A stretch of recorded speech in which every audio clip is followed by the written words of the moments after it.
Welcome to your Artsy Girl podcast. I am your host, Christina Carrere. This is a podcast about art, poetry, writing, and anything about creativity. Sit back, relax, and get your dose of brain food to get your creative juices flowing. Welcome, everybody, to episode 28. Today's featured guest is Tyler Gillespie. He is an award-winning journalist, poet, and a pale Floridian, so he says. He is also the author of Florida Man Poems 2018 and the forthcoming nonfiction collection, Florida Men and Monsters, My Search for Pythons, Pioneers, and the Truth About Paradise, published through University Press of Florida. Everyone, please welcome my next featured guest, Tyler Gillespie.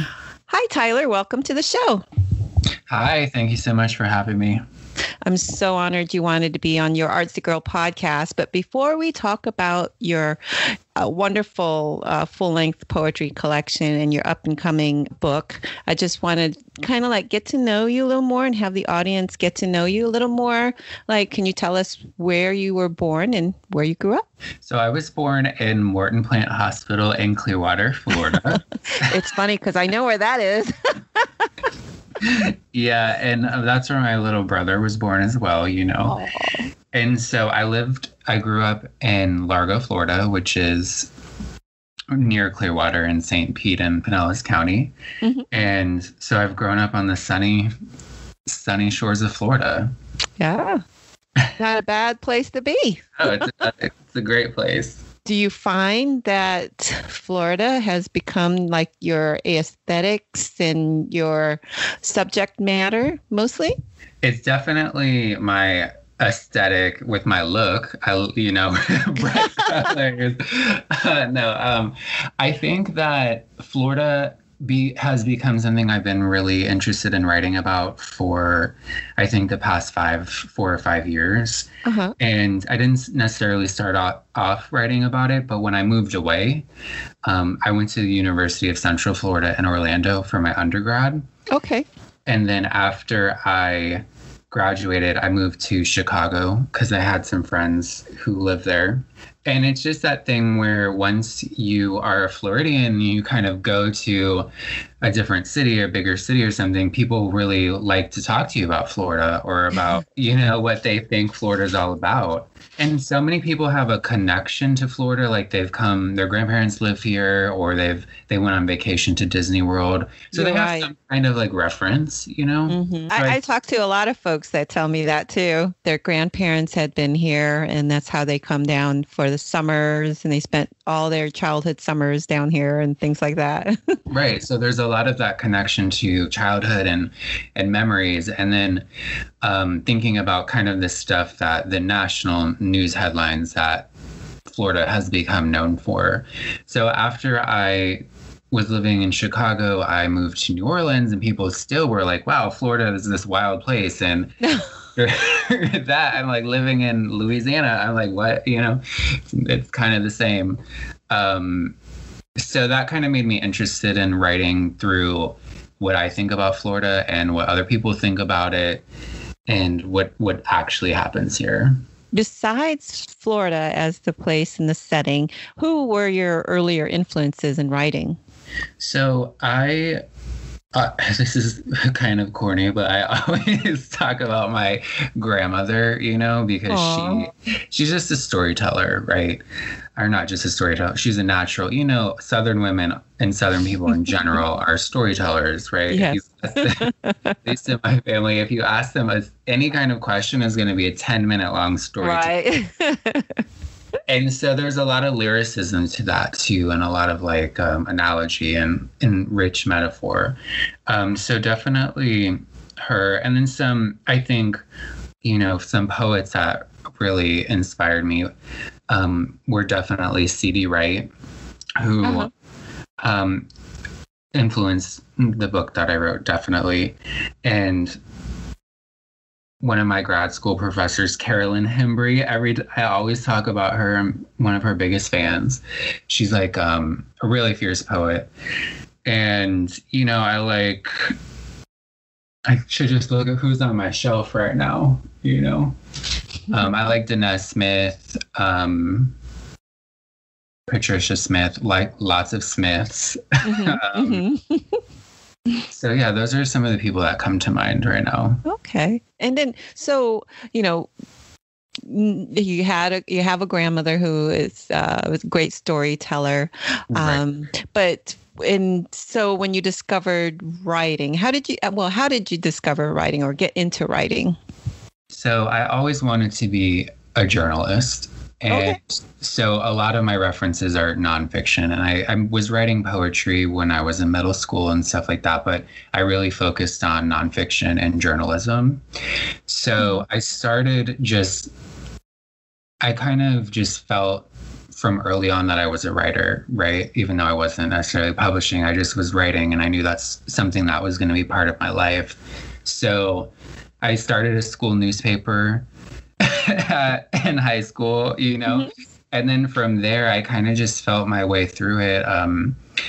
I studied literature and business as an undergrad, so I didn't necessarily study journalism, but journalism is something that you can learn by reading and Right.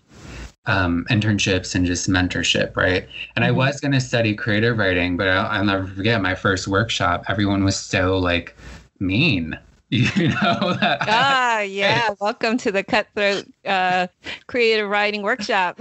I did. So I switched, and I'm still friends with the creative writing professor, even now, 10 years later. And she told me once, she's like, that was the meanest class that I had ever had at that point. But I don't think they were necessarily mean. It's just when you're insecure, vulnerable, and we're so young, and how you talk about other people's work. I think it takes some practice to learn how to do that well. And so I forgive them. Well, it's very fragile moment, especially when you're starting out. Yeah, it's most people's first class, and everyone's insecure and that anxiety. So you feel like, or maybe that's where it comes from, where you say, I need to be super critical so I look like I know what I'm talking about. Right. You're so right about that. It seems like that's what's been going on. They didn't know how to critique objectively. Right. Oh, so that took you away from creative writing then. Yeah. And then I was more studying literature, which I think was a good move, honestly, because I read so much more than I would have because you have to read so much. So I got to read a lot of authors that I wouldn't necessarily have been able to read or been exposed to. And so then I started writing stories for the college paper, the newspaper, and just kind of made a lot of mistakes, talked to a lot of people. And that's kind of how I learned self-taught journalist at the beginning. Right. So you got your MFA, and then you also got your MA in journalism. Right. That's interesting. So you did go on and pursue the higher degree in those fields. Yes. So when I was in Chicago, I was writing for a magazine there, and the magazine went to be all digital. I was writing for a magazine and also working at the Museum of Science and Industry, which is amazing. Yeah, it was so much fun. I loved it. That does sound fun. I met a lot of fun people there. Got to, I just think I've been thinking a lot about how, all of these moments in your life can add up to other things that you weren't expecting, right? And they can bring things out of you creatively that you weren't expecting. Absolutely. So even working at the museum, I had to start giving presentations to these field trip students about science. And I wasn't someone who really liked to do any public speaking. I was very uncomfortable with how I sounded, all of those kind of things. And then once it's your kind of job and they're like, well, you have to go do this or you can't, your position right. and hired to do, you kind of have to get over it or at least work it. And so that just helped me really develop my style and being able to be in front of a group of people. Oh, because they were I bet you were fun. Well, I worked up to that, right? At first, I was very nervous, but then I realized that there's 300 people here, probably like 10 of them are actually listening to what right. they don't care. They want to see what's next. They want to see something explode. For those 10 people, I'm going to try to at least do my best, right? So it kind of helped me develop my own style, which it was like a part-time job that it has just really influenced my writing and me as a performer and as a teacher, right? So I was doing that and then working at the magazine, and then the magazine it didn't go under, it went all digital, so it fired a bunch of its staff. Mm-hmm. So this was like, in 2010, when there were a lot of stuff with the newspaper industry was kind of going down. And so I knew that I wanted to go to grad school. I knew I wanted to go someplace warmer than Chicago to write. And also I had my whole life there and my friends. So I know I wanted to have a different opportunity in grad school. And so I really wanted to go to New Orleans. I had never been before, but there was something about this city that really spoke to me. So I applied, and then I was able to go there. Wow. Yeah. And then I found the community was just a lot, very, very accepting and warm and supportive.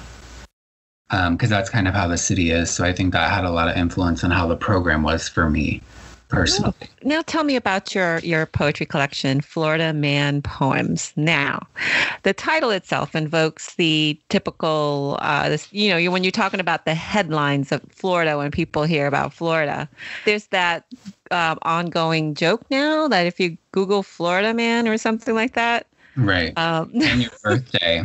Yes, that's it. I was trying to explain that to somebody the other day. Just wanted to, and it is a unique approach, especially the title does pique the interest. And I read somewhere that you kind of meld your journalistic feature writing experience with poetry. So when I was in grad school, I had never taken a journalism class, but in my first semester, because I did creative nonfiction, and I took a journalism class, a features writing class, as part of kind of my studies, right? Through that one class, I learned so much just about listening to other people and how to structure things. I started writing a book about Florida, specifically Florida Man, like the mythology of the state, the history of the state, the exploitation of the state environmentally, all of these things.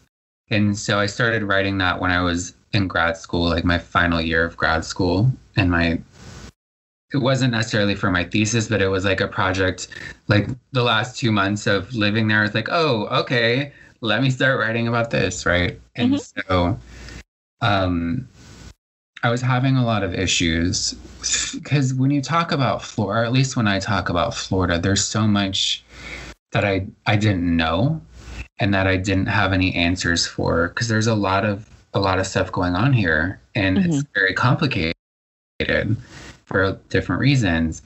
So I really didn't have any answers. And with the essays, I felt like and with reporting, it's kind of more answer driven. Like we need to have a conclusion. A lot of readers expect that, I feel. And with poems, I was able to have kind of a space where you can ask more questions and you can meditate in a different kind of way. So when I was having issues with the essays, then I was writing the poems, and there was the author, the poet C.D. Wright, who wrote a book called One Big Self about this prison in Louisiana, and she had lineated she did a bunch of things, but it was all nonfiction, and she had lineated interviews that she did with the inmates, and this along with photos that a photographer did, in this really powerful way. And after I read her book, I was like, oh wait, it just opened up a new form and a new landscape for me with writing. And so that was a book that was recommended by my grad school professor. So I think that after reading her work, it kind of opened up to how this hybrid work could work for me, and there are other people who do hybrid work, of course, but yes, he was the person that I really connected to a lot. So do you have a couple of poems you can share with us? I do. I have 3 poems. I have 2 from my collection, and then a poem from a new collection that I'm working on, because I know that we might talk about new work. So Yes. This first poem is called Florida Man. And that spring, a man beat his 94-year-old grandma, then ran off with her jewelry and SUV. Judge set bail at $77,000, said man cannot ever contact her in critical condition. Week earlier, I had moved home, back in with my own grandma. At 29, hadn't lived in Florida for nearly 6 years. I heard of the senior attack on the 6 o'clock news. From our dinner table, my family, my mom, little brother, stepdad, grandmother, watched. Invasive man eating Nile crocodiles had been found in a Florida swamp. More aggressive than American alligators. They didn't swim from Africa, a herpetologist said, but we don't know how they got into the wild. We ate burgers, an inside picnic, dishes of potato salad, baked beans. Another picture of the grandson flashed on the screen. I always get nervous when I find a violent man attractive. We'll obviously follow this story every step of the way, an anchor assured. You'll get updates as the case develops. Weatherman said it's a record high. Nearby sea choppy. There's a strong east wind. Wow. And I have to say, I mean, I stopped watching local news because it was just crazy. There's a lot. There's a lot. But you captured that so well. Oh my goodness. And I love the way you kind of like made those connections with your own, your own family and your life there. But wow. Okay, so next one. It's funny because I am currently in my grandmother's house right now reading. Oh, hi, Grandma. Yes. I'm here for the summer. Aw. Yeah, I come back as often as I can. That's great. Yep.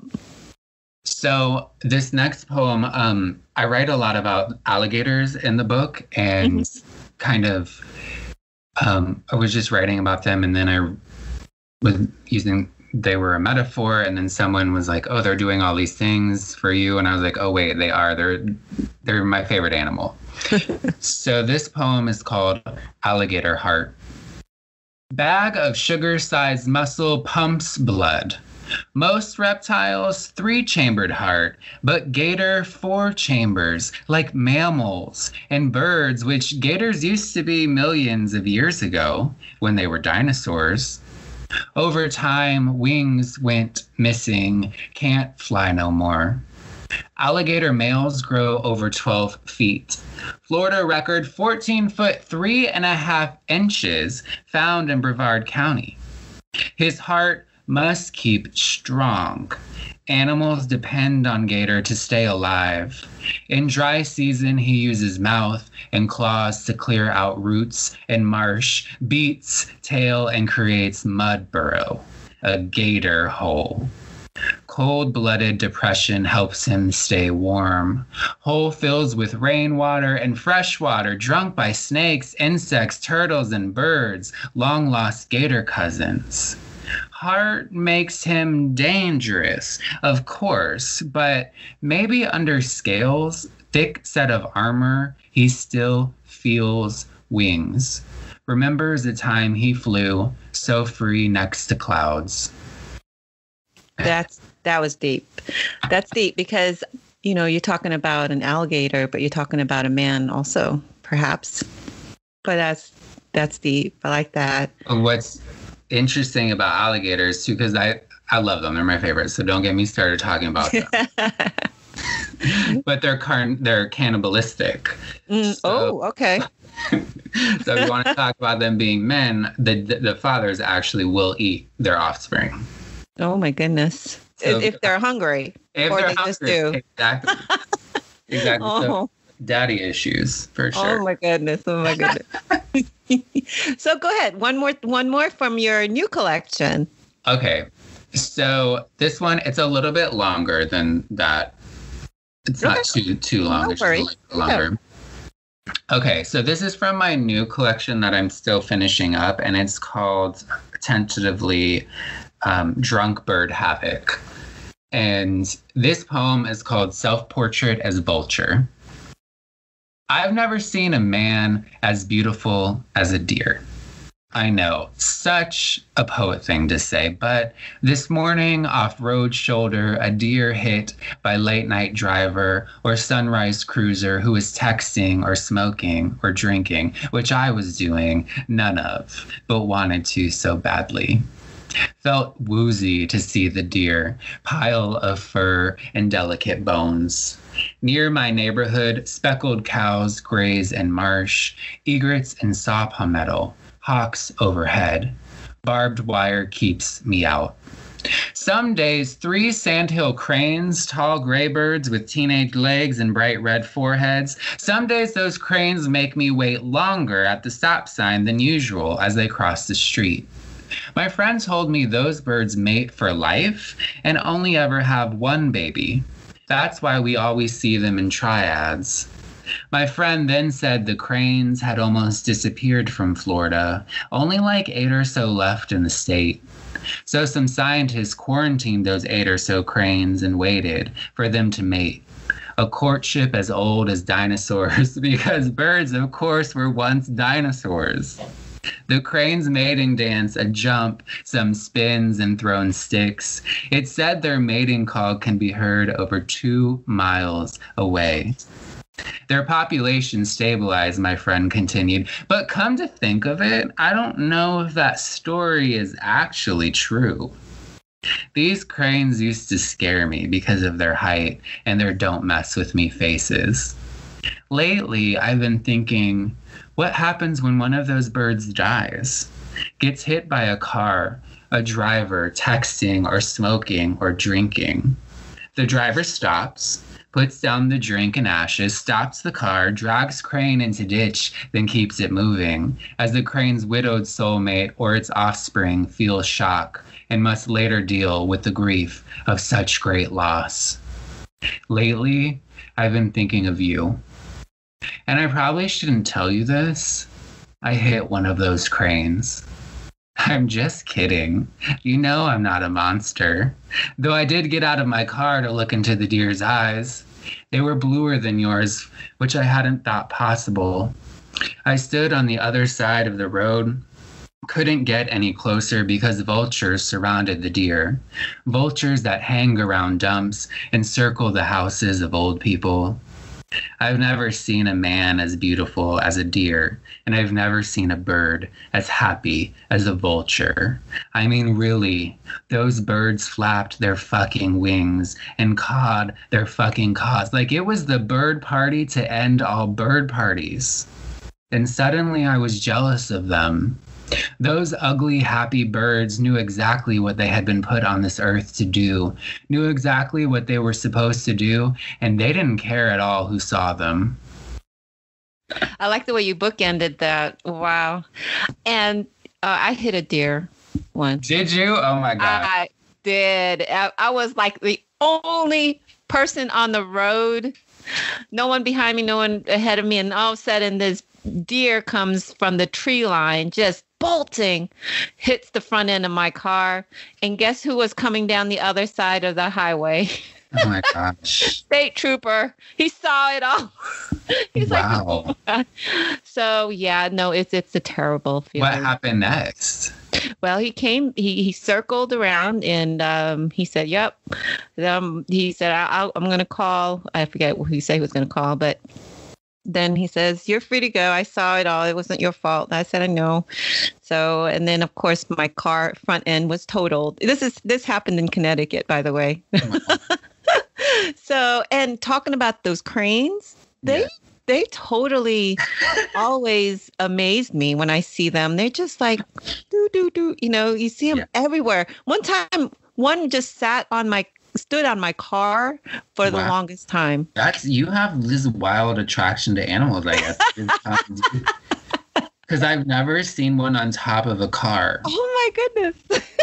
I have seen I loved learning about their the history of the cranes when you went and talked about, their mating for life, and they only have one chick.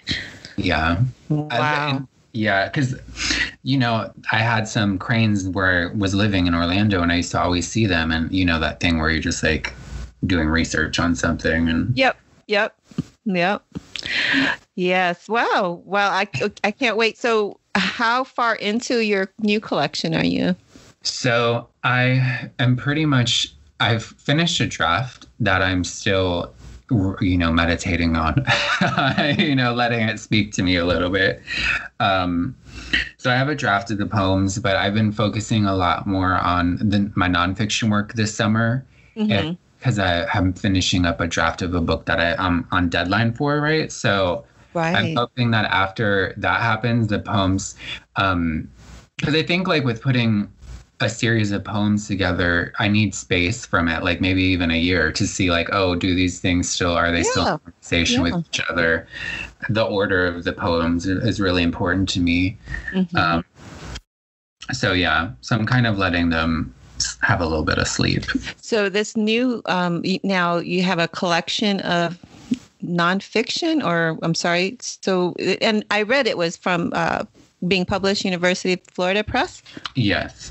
Okay. Can you tell us a little more about that? So the book that the essays that I had started writing, and then was writing the poetry. Well, the poems then helped inform the essays, right? Mm-hmm. So now I've been able to do a lot of reporting for them. But so I kind of have been describing it as a mixture of reporting Florida history and memoir. So I've been able to talk to a lot of Floridians about their lives. And so I kind of took this idea of Florida Man, and I've interviewed a couple folks who made headlines as Florida men, right? As like they went viral because they were arrested for something, or So I've been able to talk to some folks and see what actually happened, kind of their side of the story. Because we only get kind of a moment from them. Right. So I've talked to them culturally, and then a bunch of environmental stuff, because we have a lot going on. So I've been able to talk to like ecologists and snake hunters. I have a chapter about hunting Burmese pythons in the Everglades, and I went out with some snake hunters and I followed them. Did you? Yeah, that was a lot. That was a big day. That was a lot. Wow, I can't wait to see that. When is it coming out? And I don't know. You don't know yet? Okay. Due. I know when it's due and when I got to get it together. My journey, like I have been I guess they call it like immersive journalism, where I hang out with these people and I go out with them and I get to talk to them. So that's a great thing about writing. The book has allowed me to have a lot of time with people. Whereas if you're writing a news story or something like that, you don't always get that time. What else do you do? So the poem, are you talking about like with writing, or just in general? Yeah. If you have more writing, please do tell. I do. So actually, I want to kind of give a plug really quick. Okay. So I don't have any links for this yet, but I am going to be I'm going to be editing a book of poetry of like Floridians who write poetry, Florida poems. Yeah. So I have that kind of project that I'm going to be working on over the next year. So I am going to be soliciting poems and okay. So I'm in Florida. Yeah, definitely. Actually, we're almost neighbors. So. I know, right? We basically are. But it's funny because it would probably take me like an hour to get to, because that's the thing about living in this county. It's if I grew up here, and it's like it takes so long to get anywhere, even though we're literally 5 Those lights are crazy. Thank you. There are so many traffic lights. I can't even start. So being away for a little bit and coming back, what do you think? The traffic has just grown? It's the number one thing that I talk about, and I love Florida, and I just have such an appreciation for the state and for the people in the state and for the writers in the state. We have so many great writers and so much going on, but the traffic. It's crazy. What if I tell you I drive from where I'm at all the way to USF every day? You know what it's just like, because I was teaching over at USF too, and that you have to leave like 3 hours early. Yeah. I mean, people are like, what time do you leave? I said, I leave crack of dawn, probably even, earlier than that. they're like, why? I said, because I am not the one that's going to be sitting in the traffic. Yeah.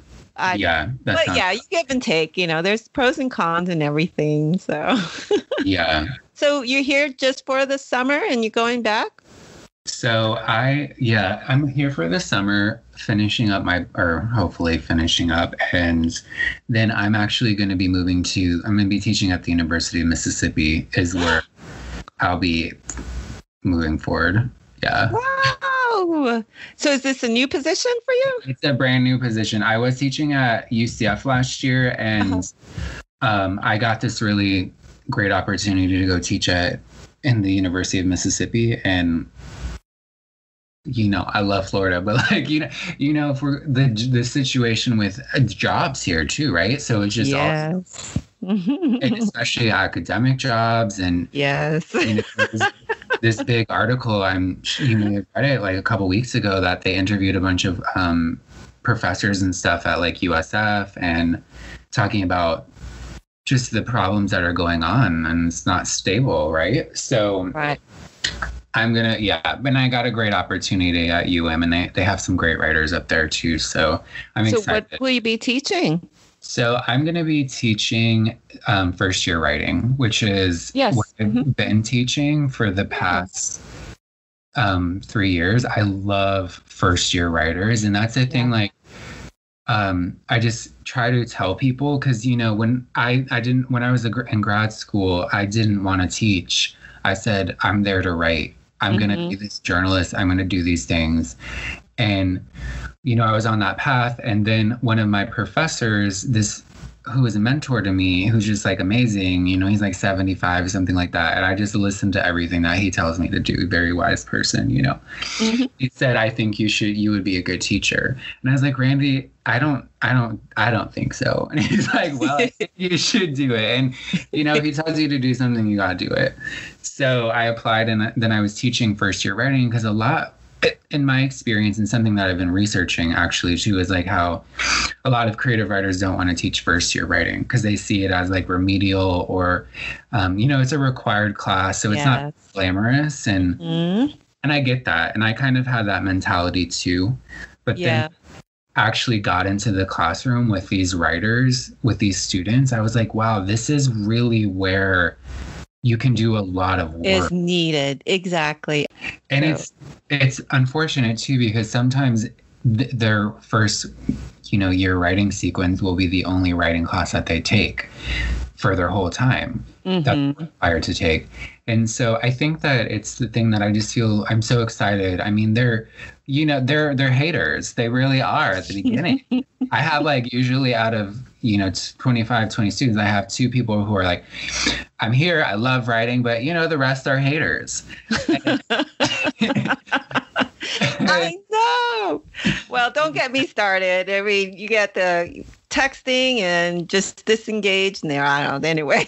I love the haters though, and I live for them, because it's so really what it is that they've been told they're bad writers. At least the students that I talk to, people, they're formerly family, teachers, whatever, has been like, you're a bad writer. And they've really internalized that, or they just think they're bad writing. And that I get more, that they think they're bad, or I get the ones that just really don't care about anything. I'm like, okay.